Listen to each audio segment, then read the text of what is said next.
In 1873, Congress passed a law that destroyed the silver mining industry, devastated farmers across the American West, triggered the worst depression of the 19th century, and fundamentally altered the course of American monetary history. And they did it so quietly that most people didn't realize what happened until it was too late to stop it. And this became known as the crime of 1873 because when people finally understood that Congress had eliminated silver as money while pretending to make routine technical updates to coinage laws, the damage was already done.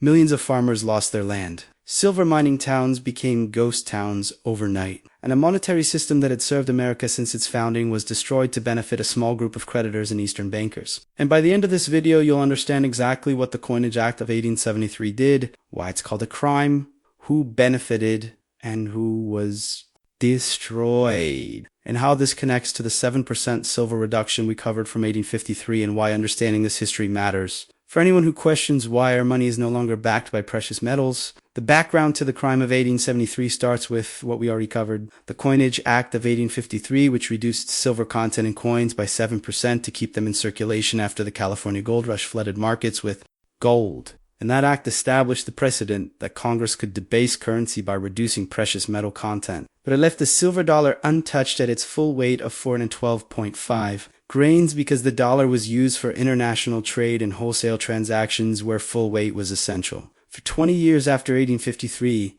America operated on what was effectively a bimetallic standard. Both gold and silver were legal tender. You could take either metal to the mint and have it coined, and both gold coins and silver coins circulated as money, and this bimetallic system generally worked well. It provided flexibility in the money supply because when one metal became scarce, you could use more of the other. And it was particularly beneficial to the West, where silver mining was a major industry, and to farmers who preferred silver currency because it was more abundant and prevented the deflation that benefited creditors at the expense of debtors.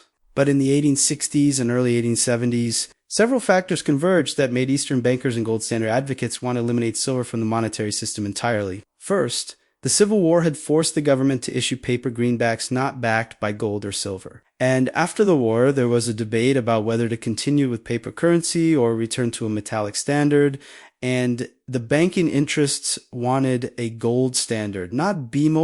Gold was scarcer, which meant a tighter money supply, which meant higher interest rates and more power for creditors. Second, Germany and other European countries were moving to the gold standard and demonetizing silver, which meant silver was becoming less valuable internationally, and American bankers wanted to align with European monetary policy. Third, and this is crucial, massive silver deposits had recently been discovered in Nevada, particularly the Comstock lode and mining technology.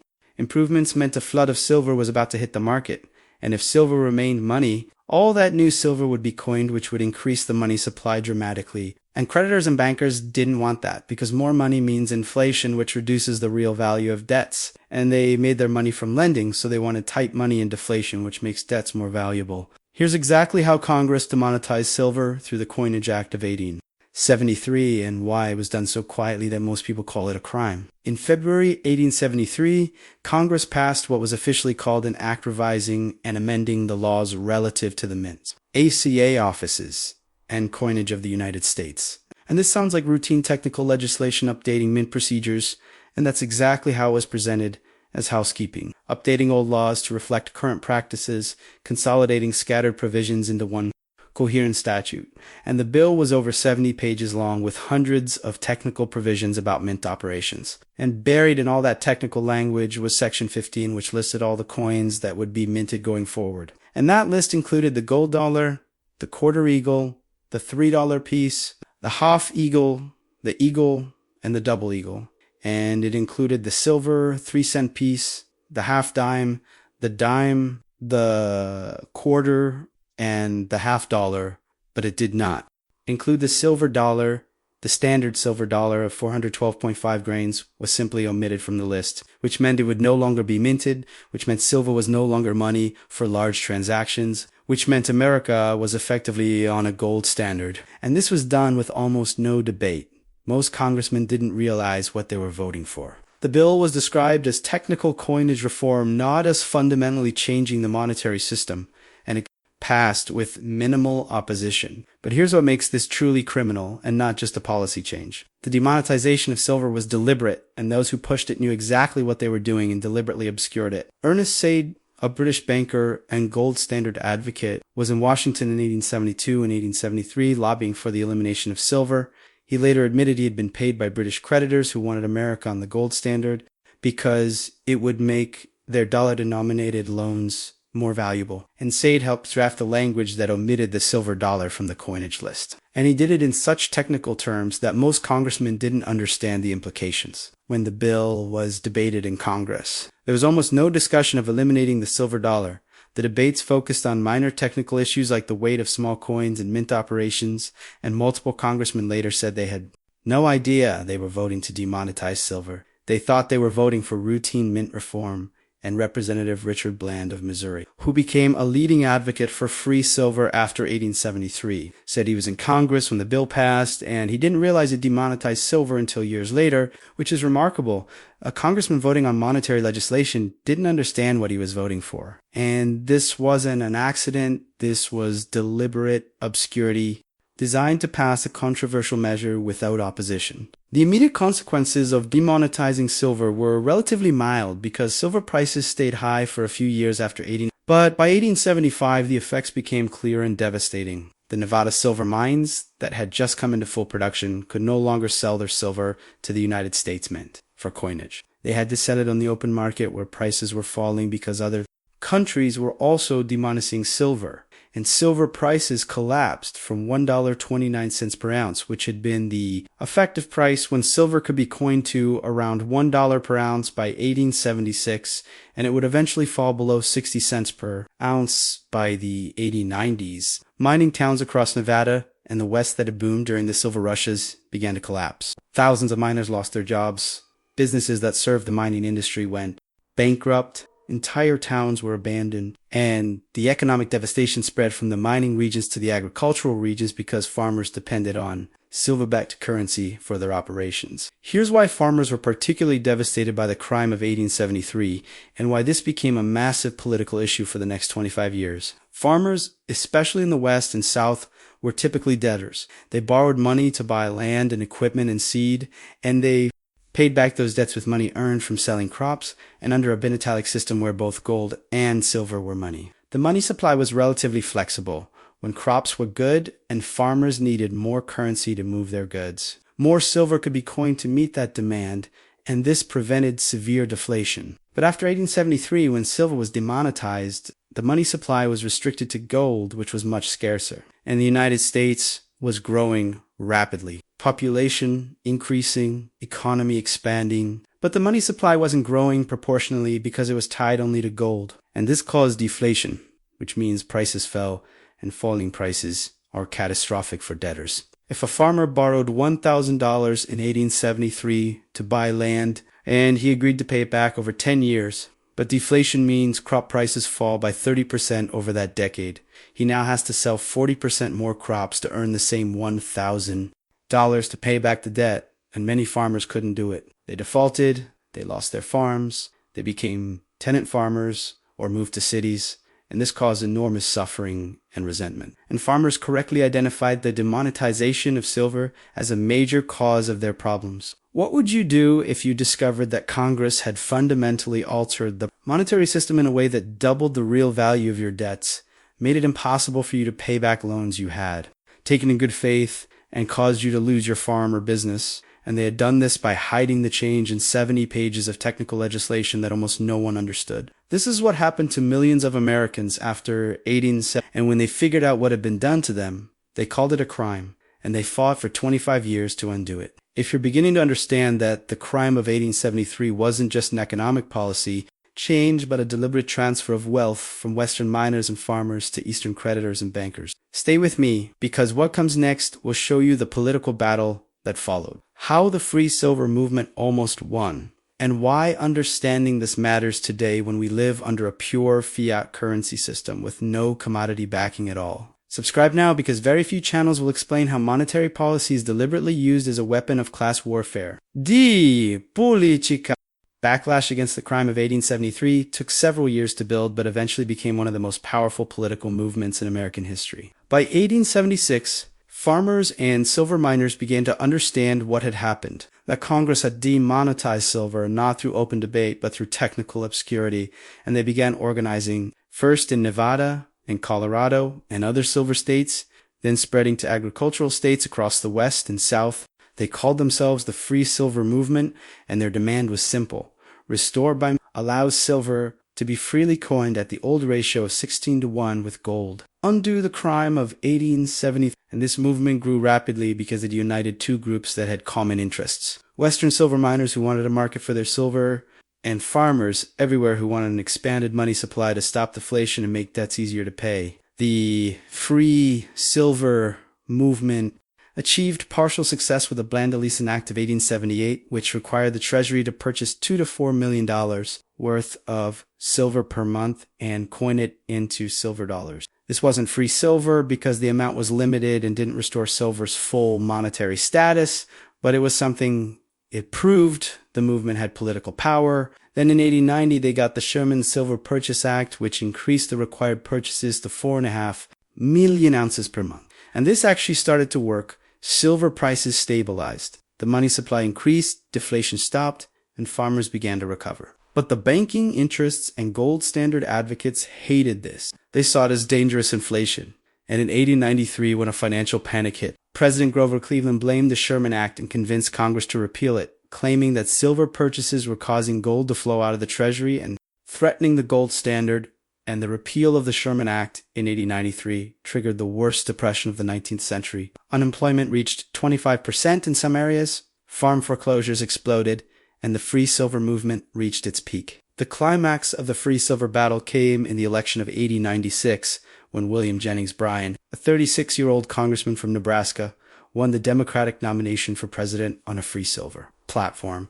And at the Democratic convention, he gave one of the most famous speeches in American political history, the Cross of Gold speech, where he said, "You shall not press down upon the brow of labor this crown of thorns. You shall not crucify mankind upon a cross of gold." And this speech captured the anger of millions of Americans who understood that the gold standard benefited creditors at the expense of workers and farmers. And Bryan almost won. He carried most of the South and West. But he lost the industrial Northeast and Midwest, where workers were told by their employers that if Bryan won and implemented free silver, factories would close and they would lose their jobs. And Bryan lost to William McKinley. And that loss effectively ended the free silver movement. Silver was never The United States stayed on the gold standard until 1933, when Roosevelt confiscated gold and took us off gold domestically. And today we have pure fiat currency backed by nothing. Here's what the opponents of free silver, the defenders of the crime of 1873, argued and why their arguments were misleading. They claimed that bimetallism was impractical because maintaining a fixed ratio between gold and silver was impossible. When market ratios changed, and this was technically true, as we saw in 1853 when the gold-silver ratio got out of line, but the solution isn't to eliminate silver entirely. The solution is to let both metals circulate at floating rates, or to adjust the official ratio periodically, or to use a broader basket of commodities for monetary backing. They claimed that free silver would cause inflation and destroy the currency. But this was exaggerated. The inflation would have been modest and would have primarily benefited debtors at the expense of creditors, which is exactly why creditors opposed it so fiercely. And modest inflation is much better for a growing economy than the deflation that the gold standard caused. They claimed that going off the gold standard would isolate America from the international economy. But this was false.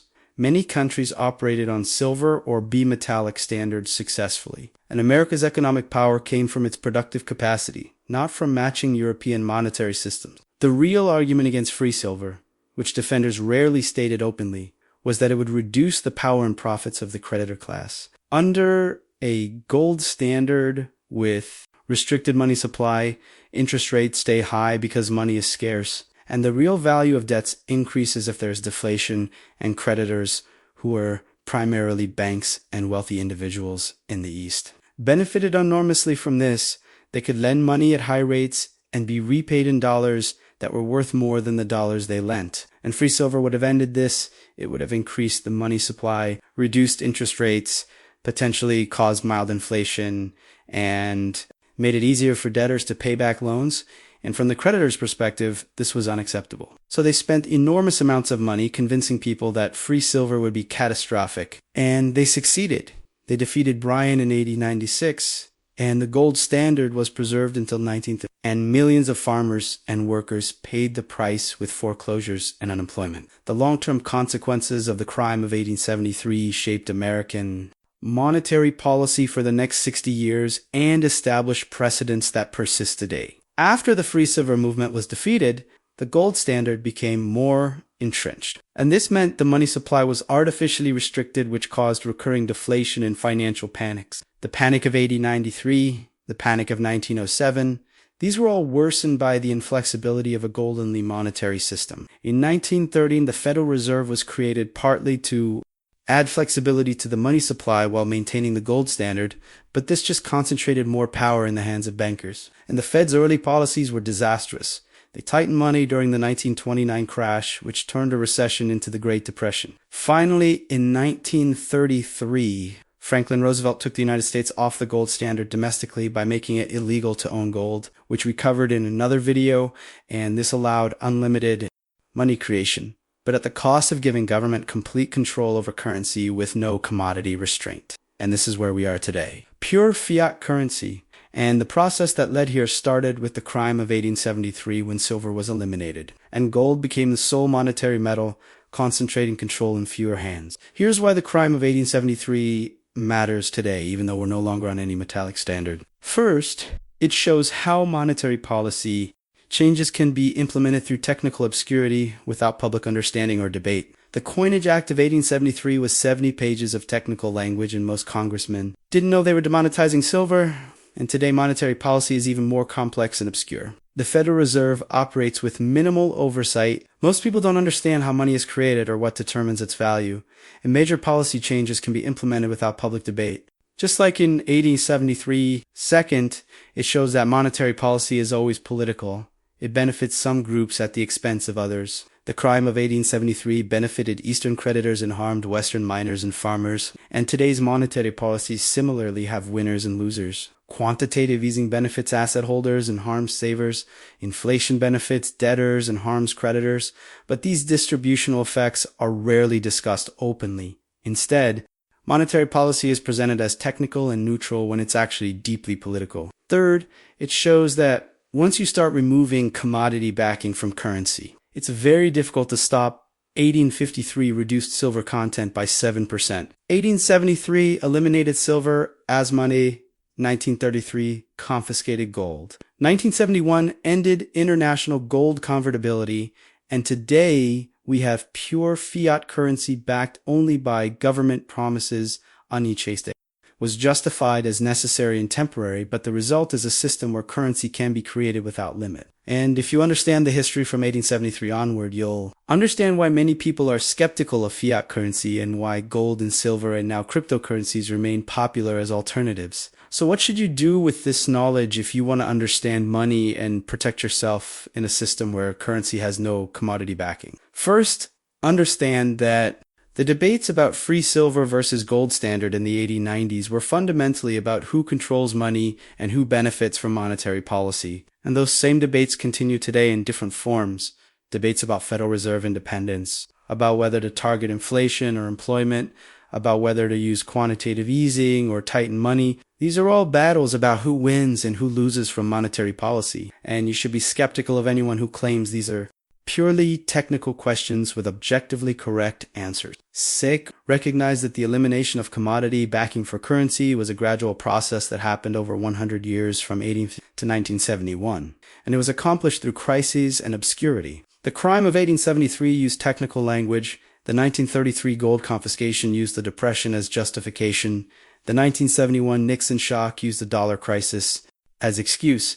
And if there's another currency crisis in the future, the response will likely involve further centralization of control over money. Third, consider holding some of your wealth and assets that can't be debased by government policy. Gold and silver maintained value through all these changes. They survived the crime of 1873 and the gold confiscation of 1933 and the Nixon shock. And while holding precious metals has opportunity costs, its insurance against the risk that fiat currency eventually loses most or all of its value, which has happened to every fiat currency in history eventually. Now, you understand why the Coinage Act of 1873 is called a crime. It's not that it was literally illegal, but it was a massive transfer of wealth from miners and farmers to bankers and creditors accomplished through deliberate obscurity. Congress eliminated silver as money without most people understanding what was happening, and this destroyed the silver industry, devastated farmers through deflation, and set America on a path toward pure fiat currency by first eliminating silver, then eventually gold,